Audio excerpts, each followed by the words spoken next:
So Aaron, nice to meet you. How are you? I'm good. I'm a bit all over the place at the moment. It's been a busy couple of days. So. You have had a busy couple of days, and of course tonight you're going to be talking about your experience of going out on your own and setting up an independent production company. But I have to ask you firstly, you've had quite an unconventional path into media. Tell me more. I have. So you want bits from the talk now, don't you?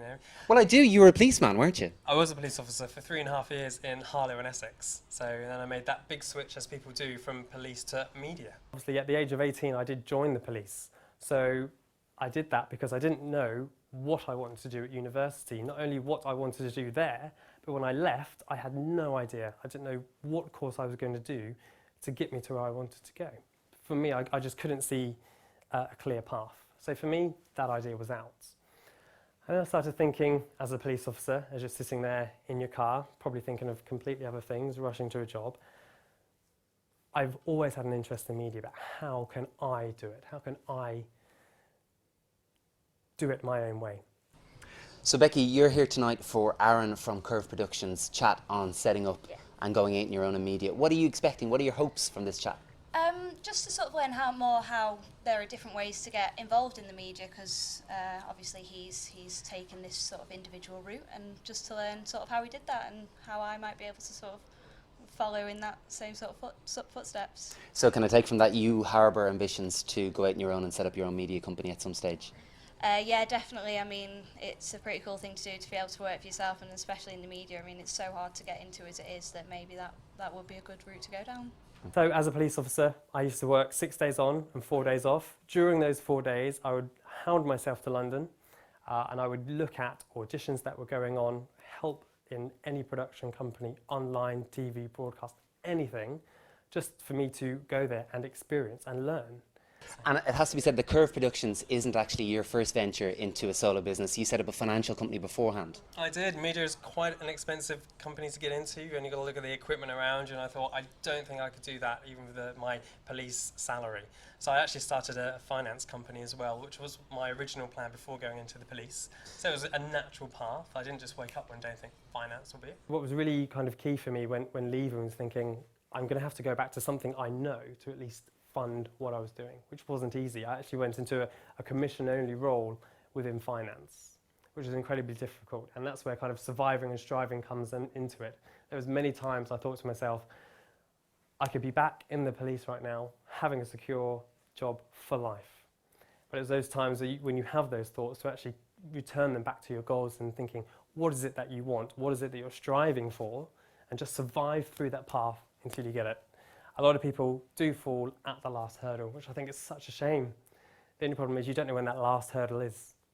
But I managed to turn that into a successful, sustainable business, which allowed me to then take some time out sometimes to create Carve Productions. You're a clever cookie. Some may say risky, crazy, mad, insane, but I'd like to say clever. I don't know if anyone else would. I look at that picture a lot and think, I don't know what was going through my mind at the moment. I was probably completely engrossed in the finance world.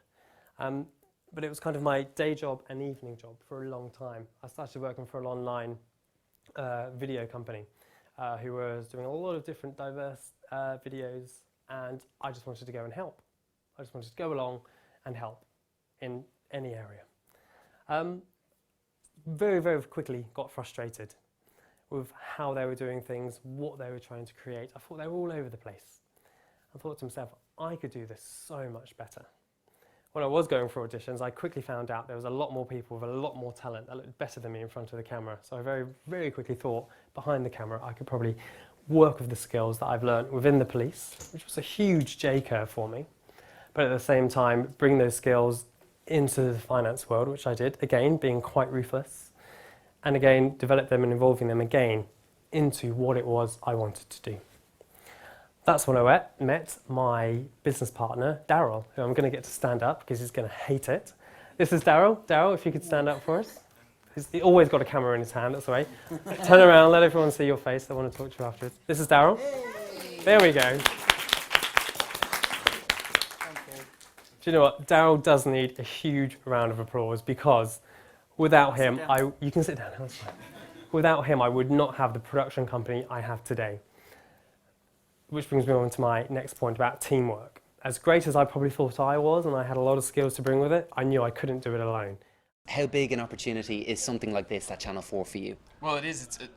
It's Aaron having the chat, and everyone here is kind of at the same wavelength. We're all trying to get into the media, or we're already in the media, so it'll be good. There's free beers and free wine, so you just have a chat to people and yeah, see what happens, see who you meet. And are you hoping one day to go out on your own and set up your own indie? Well, I'm actually trying to get into presenting, so hopefully I'll kind of meet some people and see what happens. But teamwork is a very, very big point, and I've been told a lot of the time there is enough money and enough success in the world for everybody to work together in getting that, and that always works for me.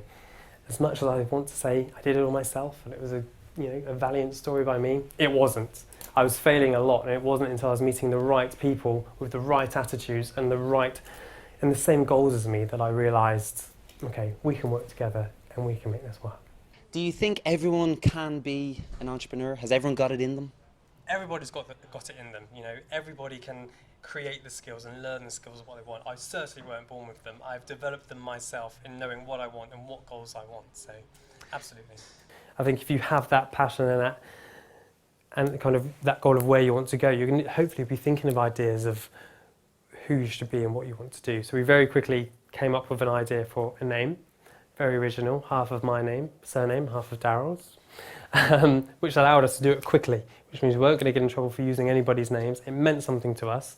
And if it was out there on the big screen someday, we can say, that's us, that's our name. Now, you're also a part of the other strand of Global Entrepreneurship Week here at Channel 4, which is For 3 Minutes. Can you tell us a little bit about that?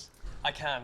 For 3 Minutes is all about taking 28 budding entrepreneurs into our hands for a week and really giving them the opportunity to come up with an idea and taking them to go through the whole process of creating their own individual piece, which is going to be shown in front of the Channel 4 commissioners here next Saturday with one winning piece, being given a load of prizes, which I can't go into too much detail now, but it's a very good opportunity. Okay, so it means a very exciting week and one very busy Aaron Carty. It is. I'm really busy at the moment. I've got so many things going on, but it's worth it because I'm talking to these people. I'm being able to teach them things that I wish someone had taught me so early on in my career. So I'm here to help, and there's enough money and success for everybody, and that's what I want to give them. I know I definitely need a drink. I've been talking for far too long. So firstly, I want to thank everyone for coming, and this has helped me just as much as I hope it's helped you. So, Adrian, you just left Aaron's chat. How did you find it? What did you take away from it? Well, I thought it was very inspirational. I mean, I think everyone will have their own path, but I think the way that he chose it certainly relates to sort of what I want to do and the direction that I'm going in. So, yeah, I thought it was very interesting. And what is it you want to do specifically? Well, at the minute, I'm kind of freelancing as a producer-director, and I want to carry on that sort of vein. So, yeah, I want to maybe follow in the footsteps maybe of what Carve did and sort of really get myself out there and build from there. Colin, what was the most interesting part of that chat for you? What have you taken away from it? I just thought it was really nice actually to see someone who's about my age actually doing it, because things like getting into the media seems like it's kind of this impossible sort of thing, and so when you see someone in the flesh that's actually doing it, it's very inspiring to feel like, yes, it's possible. Are you inspired? I'm very inspired, yes, very. What did you learn from it? What have you taken away? It was interesting to hear his story and his personal journey, and the branding thing I found quite interesting. He was talking about how at the beginning he just sort of did a little bit of everything, including going on Graham Norton's show in his knickers. Sorry, they're not called knickers when it's a guy, are they? You're all right. We know what you mean. Get over it. Yeah, basically, he didn't know how to brand himself in the beginning, and he just did a bit of everything, and then eventually he honed it down into what was his look, as it were. As a presenter, that's kind of something that interests me a lot, because I need to have a specific look and I need to stand out from everyone else, which I'm sure you know. So yeah, that was pretty interesting to hear how he did that. And Billy, you actually came from a complete outsider perspective in terms of you don't work in media. How are you feeling this evening now after this chat upon leaving Channel 4? Are you inspired? It makes me actually want to get more into it. I'm more inspired now to actually get into the industry, and found that you don't actually need a degree. In fact, if you've got the willpower, if you've got the determination, you can actually do it. So, pretty cool.